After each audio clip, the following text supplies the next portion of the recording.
दोस्तों, आज हम बात करेंगे कि रमजान के महीने में गरीब बच्चों पर क्या गुजरी। जो बच्चे एक वक्त का खाना खाने के लिए भी तरस रहे थे, जिनके पास इफ्तारी के खाने के लिए एक वक्त का खाना भी नहीं था। ये वीडियो देखकर आपकी भी आंखों में आंसू आ जाएंगे। आप इस वीडियो को लाइक करें या ना करें, लेकिन इस वीडियो को आखिर तक जरूर देखना। तो चलिए दोस्तों, वीडियो शुरू करते हैं। दोस्तों, ये कहानी अकबर नाम के एक शख्स की है। अकबर भाई ने रमजान के महीने में अपने घर पर इफ्तार का प्रोग्राम रखा और अपने दोस्तों, रिश्तेदारों की दावत की और उन्हें इफ्तार पर बुलाया। घर में इफ्तार की तैयारियां चल रही थीं। दोस्तों, ये कहानी अकबर भाई खुद बयान करते हैं। वो बताते हैं कि मैंने आमों की पेटी नीचे रखकर अपनी बीवी से कहा, बेगम, इफ्तारी के इंतजाम में कोई कमी पेशी नहीं रहनी चाहिए। बीवी ने कहा, और कितनी बार कहेंगे? क्या पहले कभी कोई कमी पेशी रही है जो इतनी तायद कर रहे हैं? पिछली बार सब कुछ इतना अच्छा बनाया था कि आज तक आपके सभी दोस्त तारीफ ही करते हैं। तो मैंने कहा, हाँ, वो तो याद है, आज भी वैसे ही होनी चाहिए। तुम्हें तो पता है, क्योंकि ये दोस्त अहबाब है, तो जरा तुम्हारी भी इज्जत होगी और मेरी भी। बीवी ने शरबत की बोतल दूध में डालते हुए कहा, हाँ हाँ ठीक है, आप फिक्र ना करें, वैसे ही होगी। साथ ही साथ उसने कहा कि चिकन बिरयानी, मटन कढ़ाई, शोरमा कबाब, निहारी पकौड़े, समोसे, मिल्क शेक, ये सब कुछ तैयार हो चुका है। खजूरें भी मंगवा ली हैं, बस अब फल फ्रूट काटना बाकी है। आप जरा मेरी मदद कर देना, टाइम कम बचा है। ये सुनकर अकबर कहता है, मैंने छुरी ली और अपनी बीवी के साथ बैठकर फल फ्रूट काटना शुरू कर दिए। कुछ ही वक्त में इफ्तारी का इंतजाम मुकम्मल हो गया। हमने सारा सामान डाइनिंग टेबल पर लगा दिया। इतने में दोस्तों और रिश्तेदारों का आने का सिलसिला भी शुरू हो गया। इफ्तारी के टाइम तक सब लोग पहुंच चुके थे। इफ्तार का वक्त होते ही सबने इफ्तारी की और खुशी खुशी खाना खाने लगे। इतने में मेरा एक दोस्त, जिसका नाम अब्दुल है, वो नवीद का मजाक उड़ाते हुए कहने लगा, अरे नवीद यार, थोड़ा कम ही खाना, कहीं ऐसा ना हो कि तुम्हें यहां से उठाकर ले जाना पड़े। ये बात सुनकर सब लोग हंस पड़े और हंसी मजे के साथ साथ लजीज खानों का मजा लेने लगे। जब सब लोग खाने से फ्री हो गए तो ये कहते हुए बाहर निकलने लगे, जजाकल्लाह, बहुत मजा आया। मैं अपने हाथ धोने के लिए बेसिन पर गया और जाकर टंकी खोली। इतने में मेरे कानों में एक बच्ची की आवाज आई। बच्ची कह रही थी कि अम्मी, अब तो सब लोग तरावीह की नमाज पढ़ रहे हैं और हमने अभी तक रोजा इफ्तार ही नहीं किया। सहरी भी सिर्फ पानी से ही की थी। अकबर कहता है, ये सुनकर मेरी आंखों के आगे अंधेरा छा गया। ये आवाज पड़ोसियों के 12 साल की बच्ची की थी। मैं ये जानता था कि दीवार से किसी के घर में बिना इजाजत झांकना गलत है, लेकिन फिर भी मैं दीवार से उनके घर में झांकने पर मजबूर हो गया।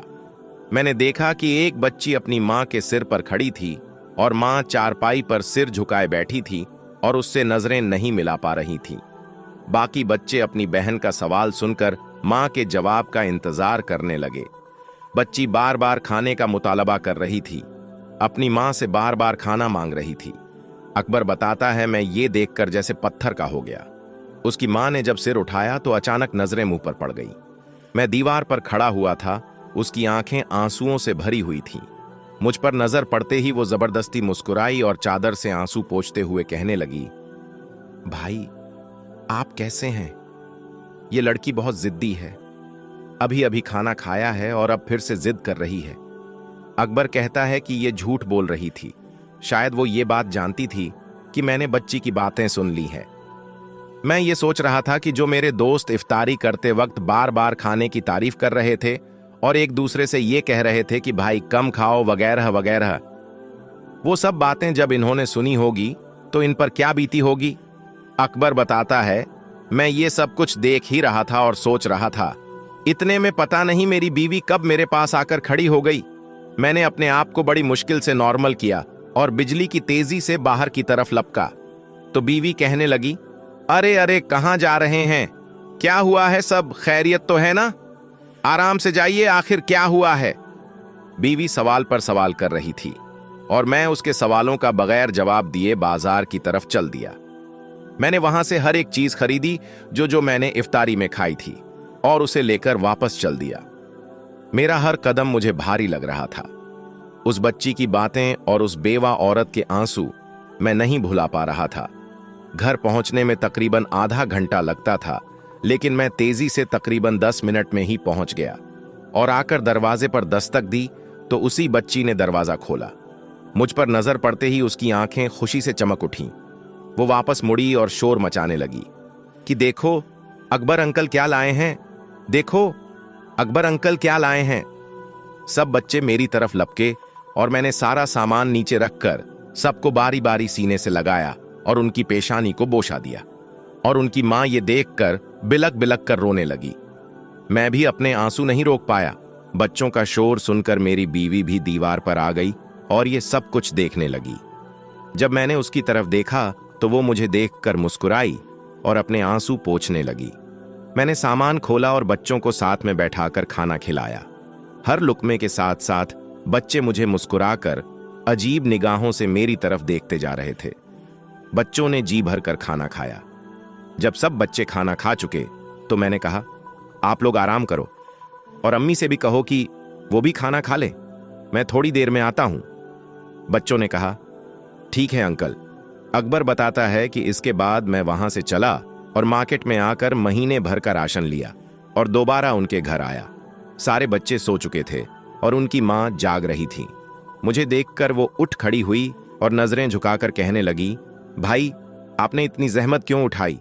मैंने कहा, आप मेरी बहन हो, इसमें जहमत वाली कौन सी बात है? ये कहकर मैंने सामान एक तरफ रखना शुरू करा। जब सामान रख दिया तो सोए हुए बच्चों की तरफ मैंने एक निगाह देखा तो जैसे मुझे सुकून आ गया। मैंने कहा, ठीक है बहन, मैं चलता हूं। ये कहते ही मैं बाहर की तरफ चल दिया। निकलते हुए उस औरत की भारी आवाज में मैंने ये सुना कि भाई अल्लाह आपको किसी का मोहताज न करें। वो मुझे दुआ देने लगी। मेरे जिस्म में लहर दौड़ गई। मैं बाहर निकला तो उसने दरवाजा बंद कर लिया। फिर उसके बाद हर दिन बच्चों के हंसने खेलने की आवाज आती रही, जिसे सुनकर मेरी रूह को सुकून मिलता। इतना सुकून मुझे मेरी जिंदगी में पहली बार मिला था। अकबर कहता है, घर पहुंचकर मैंने सजदाए शुक्र अदा किया और अल्लाह से रो रो कर माफी मांगी कि अल्लाह मुझे माफ फरमा कि जो मैं अब तक इस बात से गाफिल था। प्यारे दोस्तों, हम खाते पीते घरों के दोस्तों और रिश्तेदारों को खाने पर बुलाकर ये समझते हैं कि हमने बहुत सवाब कमा लिया है। यकीनन किसी रोजेदार को इफ्तार कराना ये बहुत ही बड़ा सवाब का काम है, चाहे वो अमीर हो या गरीब हो। लेकिन इस बारे में हमने कभी भी नहीं सोचा कि क्या हमारी तरफ से मुस्तहकीन तक उनका हक पहुंच रहा है या नहीं। दोस्तों, अब हम आपको एक गरीब आदमी के बारे में बताने वाले हैं। एक गरीब आदमी को पेड़ के नीचे इतना खजाना मिला जिसे सुनकर आप भी हैरान रह जाएंगे। तो दोस्तों, आखिर पेड़ के नीचे खजाना कैसे मिला? और ये एक बड़ी सी मछली का वाकया है। आइए आपको बताते हैं। दोस्तों, पुराने वक्तों की बात है। दो सगे भाई साथ रहा करते थे। वो दोनों किसान थे। छोटा भाई बड़े भाई से ज्यादा मेहनती था और वो बहुत रहम दिल भी था, लेकिन वो गरीब था। जबकि बड़ा भाई ज्यादा मेहनत नहीं करता था, लेकिन अपनी चालाकी से उसने बहुत सी दौलत इकट्ठा कर ली थी। एक मर्तबा छोटा भाई नमाज पढ़ रहा था। नमाज पढ़ते पढ़ते उसके दिल में ख्याल आया, क्यों ना मैं किसी दूसरे शहर में चलकर अपनी हालत को बेहतर बनाने की कोशिश करूं, क्योंकि यहां पर मैं इतनी मेहनत करता हूं, कड़ी धूप में हल चलाता हूं, लेकिन मुझे यहां कोई भी अच्छा नतीजा नजर नहीं आ रहा है। वैसे तो अल्लाह ताला का शुक्र है, लेकिन फिर भी मैं किसी के सामने हाथ नहीं फैलाना चाहता। यहां तो ऐसी नौबत आ जाती है कि बड़े भाई के दर पर जाना पड़ता है और बड़े भाई नाराज हो जाते हैं। बेहतर यही है कि मैं यहां से निकल जाऊं। एक रोज यही इरादा करके वो अल्लाह ताला से दुआ करके उस गांव से निकल गया। चलते चलते वो एक ऐसी जगह पर पहुंचा जहां किसी बादशाह का महल बन रहा था। लेकिन उस बादशाह के साथ अजीब बात यह हो रही थी कि जब महल एक तरफ से बन जाता और कारीगर यानी काम करने वाले दूसरी तरफ काम करने लगते तो पहले तरफ का हिस्सा खुद ब खुद गिर जाता था। वो इस अजीब बात को देखकर कुछ देर तक वहीं खड़ा हो गया और देखता रहा। इतने में बादशाह की सवारी वहां से गुजरी। बादशाह ने एक आम से कपड़े पहने हुए आदमी को इस तरह महल की तरफ देखते हुए देखा तो अपने सिपाहियों से कहा, हमें इस शख्स के पास ले चलो। बादशाह ने उससे कहा, तुम कौन हो? तुम कहां से आए हो और कहां जा रहे हो? यहां अजनबी हो क्या? अब से पहले तुम्हें कभी इस शहर में मैंने नहीं देखा। उस गरीब आदमी ने कहा, हुजूर, मैं बहुत गरीब आदमी हूं, किस्मत को आजमाने के लिए किसी दूसरे शहर में जा रहा हूं। इस पर बादशाह ने कहा, जब तुम अपनी मुराद को पहुंच जाओ तो मुझको जरूर याद रखना और किसी से इस बात की वजह मालूम करके मुझे जरूर बताना कि मेरा महल इस तरह बनने के बाद आधा क्यों गिर जाता है। गरीब आदमी ने बादशाह से वादा कर लिया कि यह बात मालूम करके उसे जरूर बताएगा, और वो गरीब आदमी वहां से अपने सफर पर आगे रवाना हो गया। वो जहां भी ठहरता वहां पर 2 रकात नफिल नमाज जरूर अदा करता। रास्ते में एक दरिया आ गया। उसने सोचा, क्यों ना दरिया से वजू करके मैं नमाज अदा कर लूं। अभी वो वजू करके नमाज की नियत ही कर रहा था कि दरिया में एक बहुत बड़ी सी मछली बाहर निकली। उस मछली का रंग सियाह यानी काला था। उसने आज तक ऐसी मछली नहीं देखी थी। वो आदमी बहुत हैरान हुआ कि अल्लाह ताला ने इसे बोलने की ताकत अता की है, तो जरूर इसके पीछे कोई ना कोई हिकमत होगी। उस गरीब आदमी ने मछली को अपने सफर का मकसद बताया तो वो मछली कहने लगी, जब तुम कामयाब हो जाओ और अपने मकसद को पालो तो मुझे जरूर याद रखना। गरीब आदमी ने कहा, ऐसा क्या मसला हुआ है तुम्हारे साथ कि तुम इतनी परेशान हो? और मैंने बहुत सी मछलियां देखी हैं, लेकिन तुम जैसा रंग मैंने किसी का नहीं देखा। वो मछली कहने लगी, मैं दरिया में रहती हूं, इसके बावजूद अंदरूनी तौर पर जलती रहती हूं। मेरे सीने में हर वक्त आग लगी रहती है। किसी से पूछना आखिर इसका क्या सबब है, और तुम्हें तुम्हारे सवाल का जवाब भी मिल ही जाएगा कि मैं ऐसी क्यों हूं। मुझे समझ में नहीं आता कि आखिर इसमें राज क्या है। सोचो, पानी में रहकर भी मैं जल रही हूं। गरीब आदमी ने कहा, तुम बेफिक्र रहो, मैं तुमसे वादा करता हूं कि तुम्हारे सवाल का जवाब तुम्हें जरूर मिल जाएगा कि तुम हर वक्त अंदरूनी तौर पर क्यों जलती रहती हो। वो दरिया को पार कर चुका था। कश्ती से उतरा तो किसी जंगल में दाखिल हो गया। वो जंगल बहुत घना था, उसमें बड़े बड़े दरख्त मौजूद थे। उसे भूख लग रही थी। खाने का कोई सामान उसके पास नहीं था। अचानक उसे एक आलूचे का पेड़ नजर आया। उसने कच्चे पक्के आलूचे को तोड़ा और बैठकर उन्हें खाने लगा। सारे के सारे फल कड़वे थे, मीठे बिल्कुल नहीं थे। उस गरीब आदमी ने वो सारे आलूचे फेंक दिए और गुस्से में दरख्त की तरफ लपका कि उसे तोड़ दे ताकि इस तरह कोई दूसरा आदमी धोखे में इसका फल न खाए। जब उसकी शाखें तोड़ने लगा तो आलूचे का पेड़ फरियाद करते हुए बोला, भाई मुझे तकलीफ ना पहुंचाओ, मैं तो खुद बहुत परेशान हूं कि मेरा फल इतना कड़वा क्यों होता है। जब तुम अपने मकसद में कामयाब हो जाओ फिर किसी से यह जरूर पूछना कि मेरा फल कड़वा क्यों होता है। उस आदमी ने पेड़ से भी वादा कर लिया। अब वो जंगल के बीचों बीच पहुंच चुका था। वो बहुत अंधेरी जगह थी। वहां पर किसी भी इंसान के रहने का कोई अंदाजा ही नहीं था। कोई इंसान भूल से भी अगर वहां कदम रख देता तो कोई ना कोई दरिंदा उसे खा जाता, उसे अपना निवाला बना लेता। लेकिन उस आदमी को दरख्तों के बीच में घास फूस की एक झोपड़ी नजर आई। हैरत की बात यह थी कि वहां पर कोई इंसान हो सकता था। वो थक तो चुका था और बहादुर भी था कि अगर कोई दरिंदा जानवर उसके पास आता तो वो उसका मुकाबला कर सकता था। उसने सोचा कि मैं इस झोपड़ी में दाखिल हो जाता हूं और थोड़ी देर सोकर फिर आगे अपने सफर को शुरू करूंगा। जब वो झोपड़ी के अंदर दाखिल हुआ तो उसने देखा कि वहां पर एक बहुत बूढ़ा फकीर गहरी नींद में सो रहा है।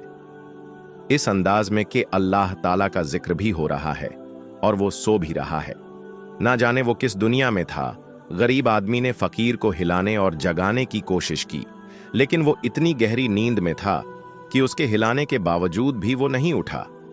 उसने सोचा कि उनकी नींद खराब नहीं करूंगा, मैं करीब ही आराम कर लेता हूं और जब ये उठेंगे तो मैं इनको बता दूंगा कि मैं यहां पर क्यों आया हूं। कम से कम इनको नुकसान पहुंचाने तो नहीं आया। वो करीब जाकर लेट गया, लेकिन अभी लेटते हुए उसे ज्यादा देर नहीं गुजरी थी कि उसे झोपड़ी के बाहर अजीब सी आवाज महसूस हुई। ऐसा लग रहा था कोई जमीन पर रेंग कर चल रहा है। वो जंगल में रहने वाला एक बहुत बड़ा खूनी अजदहा था, यानी वो बहुत बड़ा सांप था। अभी वो आदमी बाहर की तरफ जा ही रहा था कि उसका सर किसी चीज से टकराया। वो एक बहुत बड़ी सोने की तलवार थी। उसने उस तलवार को उठाया और बाहर आकर अजदहा का मुकाबला करने के लिए तैयार हो गया। इससे पहले कि उस पर हमला करता, उसने उस पर हमला कर दिया और तलवार से उसके टुकड़े टुकड़े कर दिए। उसको मारकर वो फतेहयाबी के साथ झोपड़ी के अंदर वापस आया तो देखा फकीर जो अभी कुछ देर पहले सो रहा था अब वो जाग गया है। फकीर ने उससे आने का मकसद पूछा, बेटा तुम कौन हो, कहां से आए हो? उसने कहा, आपकी झोपड़ी में कुछ देर आराम करने के लिए आया था, मगर मेरी वजह से आपकी नींद में खलल पैदा हुई तो मैं माजरत चाहता हूं। आपकी इजाजत के बगैर मैं आपकी झोपड़ी में आ गया था, अब मैं चलता हूं। उस फकीर ने कहा, बेटा तुम्हारी वजह से नींद खराब नहीं हुई, बल्कि तुम्हारी वजह से हम गहरी नींद से जागे हैं। इसका राज ये है कि हम 12 साल तक सोते रहते हैं और 12 साल तक जागते रहते हैं। तुमने आज वो कारनामा अंजाम दे दिया है जिसको कोई भी इंसान अब तक नहीं कर सका। तुमने हमारी तलवार से उस अजदहा को मार दिया जिसने अब तक न जाने कितने आदमी जिंदा निगल लिए। ये खूनी अजदहा हम तक नहीं पहुंच सकता था, और तुमने जो काम किया वो इंसानियत की भलाई के लिए किया। और तुम्हारी इस बात से खुश होकर मैं तुमसे कहता हूं कि तुम्हारा जो मकसद है उसको पाने के लिए अब तुम्हें शहर जाने की कोई जरूरत नहीं है, बल्कि जो सवाल अपने साथ लेकर आए हो उन सवालों को एक एक करके बयान करो। उस गरीब आदमी ने कहा, मैं तो रास्ते से गुजर रहा था। रास्ते में बादशाह के महल के पास मुझे एक अजीब नजारा देखने को मिला कि बादशाह का महल तामीर हो रहा है, लेकिन इसका एक हिस्सा बार बार गिर जाता है। फकीर ने कहा, बेटा बादशाह की एक जवान बेटी है जो शादी के काबिल हो गई है। जब तक बादशाह अपनी बेटी की शादी नहीं करेगा तब तक उसका महल इसी तरह गिरता रहेगा। उसने पूछा, लेकिन वो उसकी शादी क्यों नहीं कर रहा है? फकीर ने कहा, क्योंकि वो चाहता है कि उसकी बेटी की शादी किसी अमीर दौलतमंद शहजादे के साथ हो, और उसकी बेटी अल्लाह वाली है। वो चाहती है कि वो किसी गरीब से शादी करे, पर बादशाह इस बात के लिए तैयार नहीं है। बस उस बादशाह से जाकर कह दो, अगर तुम अपनी बेटी की शादी उसकी पसंद से कर देते हो तो तुम्हारा महल नहीं गिरेगा। उसके बाद उसने मछली का मसला बयान किया। फकीर ने कहा, मछली को अल्लाह ताला ने दानिश मंडी की दौलत दी है, मगर वो खुद गर्ज है, उसे अपने सीने में दबाई बैठी है। उससे कहो कि वो दूसरों को फायदा पहुंचाए। उसका रंग सियाह इसीलिए है क्योंकि वो हमेशा जलती रहती है। वो किसी को खुश होता हुआ नहीं देख सकती। और दूसरी बात यह है कि उसकी जबान से अल्लाह ताला का कभी जिक्र जारी नहीं होता। न वो कलमा पढ़ती है न वो दरूद पढ़ती है, जबकि अल्लाह ताला की हर मखलूक पाक भी पढ़ती है और कलमा भी पढ़ा करती है, लेकिन वो न जाने क्यों अल्लाह का जिक्र करने से बचती है। यही वजह है कि उसका रंग आम मछलियों जैसा नहीं है, बल्कि काला यानी सियाह है, जिसको देखकर इंसान को कराहियत महसूस होती है। उसके बाद गरीब आदमी ने कहा, उस पेड़ का फल आखिर कड़वा क्यों है? इस सवाल का जवाब देते हुए फकीर ने कहा, उस आलूचे के पेड़ के जड़ों में खजाना दफन है। अगर वो खजाना निकाल लिया जाए तो उसमें मीठे आलूचे लगेंगे जिससे तमाम इंसान फायदा उठाएंगे, और वो खजाना तुम्हारे लिए है। तुम वो इंसान हो जिसने हर एक के लिए सोचा, सिर्फ अपने लिए नहीं सोचा।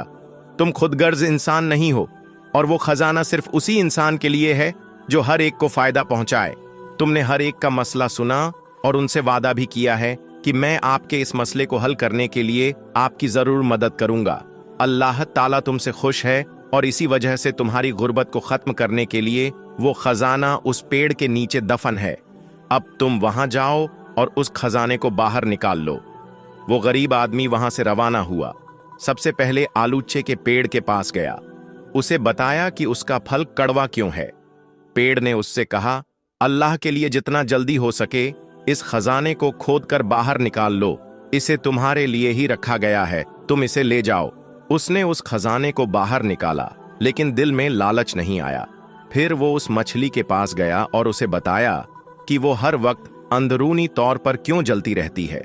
दरअसल उसके दिल में किसी के लिए हमदर्दी नहीं है, और वो अल्लाह ताला का जिक्र नहीं करती। हर वक्त अल्लाह ताला की हम्दो सना बयान करती रहो, हर एक को फायदा दो।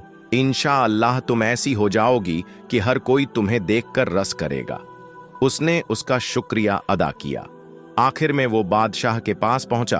बादशाह ने उसे पाकर खुशी का इजहार किया और कहा, लगता है तुम अपने मकसद में कामयाब हो गए हो। हमें बताओ कि हमारे सवाल का जवाब क्या है। वो कहने लगा, बेशक मुझे आपके सवाल का जवाब मिल चुका है। एक फकीर अल्लाह वाले ने मुझे आपके मसले का हल बता दिया है। बादशाह ने कहा, जल्दी बताओ, हम फौरन अपने मसले को हल करना चाहते हैं। उस शख्स ने कहा, आप अपनी बेटी की शादी नहीं कर रहे हैं। बादशाह ने कहा, तुम्हें यह बात कैसे मालूम हुई? उस आदमी ने कहा, बस उस अल्लाह वाले ने मुझे यह बात बताई है। बादशाह ने कहा, क्योंकि जहां वो शादी करना चाहती है, हम वहां उसकी शादी नहीं करना चाहते। लेकिन मुझे ऐसा लगता है कि तुम्हारी बात को सुनकर मुझे अपने मसले का हल मिल गया है। मैंने तुम्हें देखा है कि तुम जब यहां आए, तुमने वो चीज देखी जो आज तक किसी शख्स ने नहीं देखी थी। ना जाने कितनी सल्तनत के शहजादे यहां आए हैं और हमारी बेटी से शादी के ख्वाहिशमंद होते हैं, लेकिन उनको ये राज नहीं पता चल सका कि हमारा महल आखिर गिर क्यों जाता है। तुम अक्लमंद इंसान हो, इस वजह से मैं सोचता हूं कि अपनी बेटी की शादी मैं तुमसे करवा दूं। उसके बाद बादशाह ने उससे अपनी बेटी की शादी कर दी। सुभान अल्लाह। दोस्तों, आज की इस कहानी से यह मालूम हुआ कि हमें भी अल्लाह की तमाम मखलूक की मदद करनी चाहिए, चाहे वो चरिंद परिंद हो, चाहे वो इंसान हो, जो भी जरूरतमंद हो। हमें हर जरूरतमंद की जरूरत को पूरा करने की हमेशा कोशिश करनी चाहिए। इससे अल्लाह राजी होता है और अल्लाह रिज्क में बरकत अता फरमाता है। अल्लाह रब्बुल इज्जत की बारगाह में दुआ है कि मेरा करीम हम सबको ऐसी नसीहत आमोज कहानियों से सबक हासिल करने की तौफीक अता करें। आमीन। दोस्तों, उम्मीद करते हैं कि आपको आज का ये वाकया बहुत पसंद आया होगा। अगर आपको पसंद आया है तो इस वीडियो को आप एक लाइक करें, अपने दोस्तों में सवाब की नीयत के साथ जरूर शेयर करें। हम मिलेंगे आपको अगली वीडियो में, तब तक के लिए अल्लाह हाफिज।